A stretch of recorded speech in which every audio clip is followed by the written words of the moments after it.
मोठं बेमान निघालं तर पैसा मायेची सेवा नाही करू शकत. मायेची सेवा करायला अंतर्मन तयार पाहिजे, चांगले विचार पाहिजे.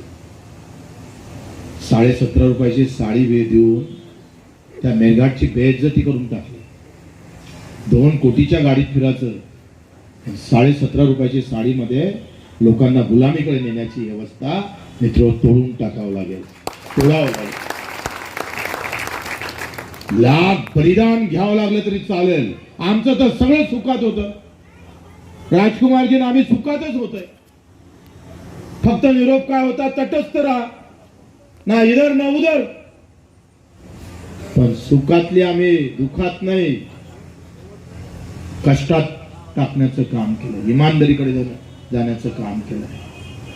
आणि आम्हाला सांगायचं आहे, 17 रुपयाची साडी निवडणुकीस वेळेस वाटलेली मतपरिवर्तन नाही करू शकत. इथे छत्रपतीनं या महाराष्ट्राचा इतिहास आहे. अनेक आव्हानं तोडफोड करून आम्ही पाहतोय छत्रपतीनं पलटून लावलेल्या आहे. ज्या गाडगेबाबाच्या घरी जो जिल्हा गाडगेबाबाचा आहे, त्या गाडगेबाबाच्या घरात अन्नाचा दाना नव्हता, तर या अमरावतीतल्या गाडगेबाबानं महाराष्ट्राला सेवा धर्म शिकवलेला आहे. पंजाबराव देशमुखांनी अख्खा हिंदुस्थान आम्ही पाहतोय, या अमरावतीतून पंजाबराव देशमुखांनी अख्ख्या हिंदुस्थान